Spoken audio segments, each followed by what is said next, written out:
In this video, we'll be discussing the state of stimulus check number 4 and where we currently stand. I'll also be answering some of your questions right out of the comments section and giving you some updates on some other very important information. Let's get right into the details. But before we do, if you haven't done so yet, make sure to hit the subscribe button right down below the video, as it's totally free to do so, and this channel is your one-stop shop for everything you need to know about stimulus checks, Social Security, SSDI, SSI, VA, and all of these other programs that are going on out there right now to help low-income individuals during this very difficult time. Thank you. I truly appreciate it, as I am back every single day as your voice and as your daily advocate to do whatever I possibly can to help you out. Thank you. I truly appreciate it. Let's talk through this one by one here.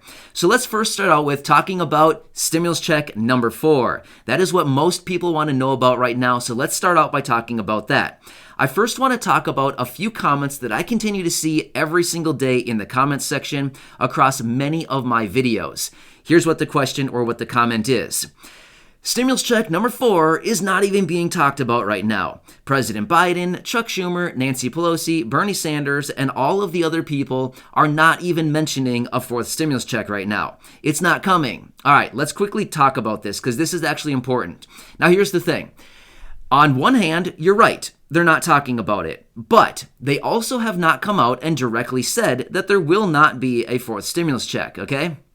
These people have not directly said that there will not be a 4th stimulus check. In fact, a couple months ago, the administration did say that it is completely up to Congress if they want to add one into these next packages. So we anticipate, as I've said so many other times now, we anticipate that there absolutely will be a 4th stimulus check added into the second portion of these packages. Now, as of right now, they're still working on the first portion, the infrastructure package. So the simple fact that it has not been mentioned yet right now simply doesn't really matter, okay? We've talked about this so many times right now. I wouldn't really worry about it. Seriously, when it comes to this, I'm not worrying about it simply based on history. We continue to look back on history. How does Congress address all this? When do they add the stimulus checks in? Well, it's usually toward the end of the negotiations when they actually come out and say, hey, somebody has a brainchild idea, and let's add a 4th stimulus check, or let's add a stimulus check into the package. Everybody piles on the bandwagon, and there we go, bang, we've got ourselves a stimulus check, right? So I see the comments, and I wanted to address it because sometimes I see other people coming out saying, really, it's not coming? Well, we still need to wait for that. But here's the thing. Myself and some other colleagues that I have right here on YouTube, like It's Jimmy and even Steven Gardner, a couple other guys right here on YouTube, are also coming out saying, I don't see how we can go forward with the stimulus package without having a 4th stimulus check. So it's not just me that's saying I totally 100% agree and think that there will absolutely be a 4th stimulus check. There's actually other guys here that also have a big impact and influence with their channels who are also saying basically the same thing. I don't know how they can possibly go forward without a 4th stimulus check being added into this package. I think all of us would be 100% shocked and completely surprised if a 4th stimulus check actually doesn't hit the table within the next few months. So when exactly? That's the part we don't know. That is the wild card that all of us are still waiting on during this time. But that's why we continue to come back with all of these updates, because things are changing rapidly. All right. So I wanted to address that. Let's quickly talk about one more thing that's going on right now that could potentially be the catalyst for additional stimulus going forward. Now, again, I don't want to get into the politics behind all of this. I'm just going to tell you what is being told to us, and that is this Delta variant. Again, I'm not going either way with this whole virus thing. I mean, everybody has their own opinions. I'm just saying, let's just take it at face value and what is being told to us right now. The media is telling us that it is spreading like wildfire right now. In fact, there's already been talk about potentially even have some isolated lockdown situations across some localized areas. Well, that's not a good sign, right? I mean, as I've talked about in the previous videos, we are seeing almost a replica of 2020. I mean, it's almost weird. In fact, the other day I had a video out talking about how weirdly similar 2021 is to 2020. It is like Really weird how things are perfectly lining up, and it is like all the stars are aligning, right?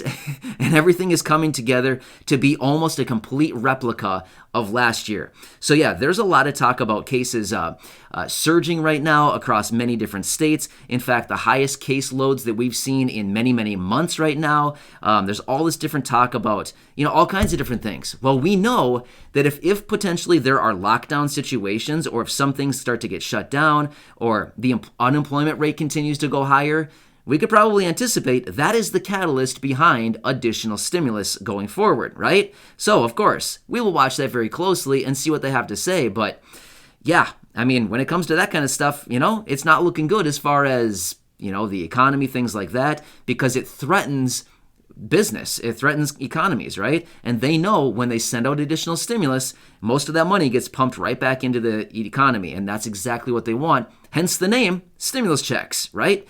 All right. Let's get into a couple quick questions here that I've pulled out of the comment section.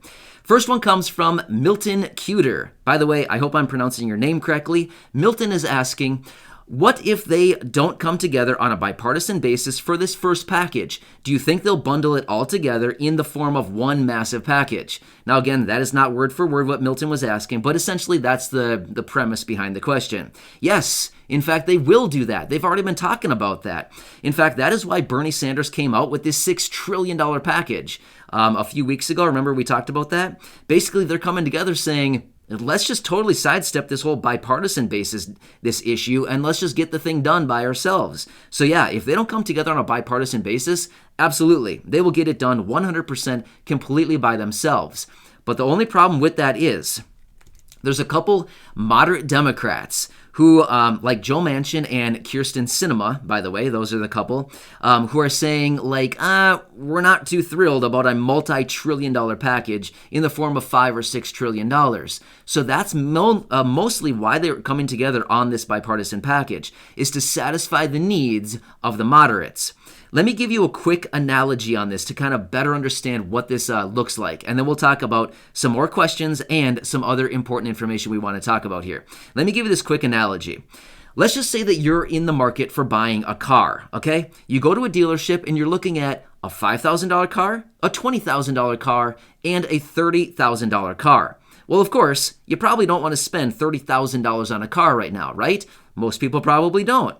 However, you're potentially open to the idea of a $20,000 car, but really, you really love the $5,000 car. You start working with the dealer on this $5,000 car. Before you know it, you come together on a deal to buy the car for $2,000. Are you excited? Oh yeah, you are, right?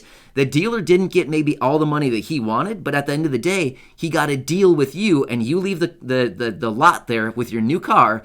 It's a $5,000 car, remember, and you just picked it up for $2,000. You're jacked up, right? You're excited. You just got a nice car, everything that you wanted for $2,000. A pretty nice deal. Well, it's kind of the same exact thing when it comes to this infrastructure and this bipartisan deal. Basically, they're coming together on a much lower price to satisfy the needs of the people who want a smaller deal. Now picture, you come back to the dealership, let's just say 3 months later. And all of a sudden, you've got your eyes on that $30,000 car, right? You're excited. You remember you had a good experience with this dealer. You go back and you have your eyes on the $30,000 car. Are you more willing to do business with that dealership once again to buy the $30,000 car and potentially even throw in some goodies onto the car, like some extras onto the car, simply because you two have rapport? You've worked together before, you've built rapport, and you know that you can work together on a basis once again. Yeah, it's kind of the exact same situation that we're working with right here. So what they're kind of trying to do with this bipartisan package is come together and satisfy the needs of the moderates, Joe Manchin and Kyrsten Sinema, so that they can come back together later on with a massive $3.5 to potentially even a $5.5 trillion reconciliation bill once again, because now they've got the moderates all excited. They're more willing to negotiate and come together on a bigger deal, right? Kind of the same thing as the car. You've got excited. You've built rapport. Got it? All right, so that's kind of a quick analogy, but kind of paints the picture. And I don't know. It's always fun to kind of visualize a car, right? A nice brand new shiny car that's expensive and all that. So yeah. Anyway, So I wanted to lay that out there. That's kind of where we stand. So Milton, I hope that answers your question. One more question here I want to talk about, and I love this name. So this name that I'm about to say is the name of the person who left the comment. Kitty Cat Meow. I love it. Kitty Cat Meow is wondering, have I gotten any responses from all the letters that I sent out? Good question, Kitty Cat Meow. Your answer is no. I have not received any kind of correspondence from them as of right now. So I will continue watching for that very closely to see if they send anything back to me. I was kind of surprised because I thought by now I would have received some kind of correspondence, maybe like a form letter or some kind of something back from them. But no, nothing. We have not received absolutely anything yet. But if I do, I will absolutely bring that letter to you and we will read it to you right here in one of our videos and let you know what they have to say.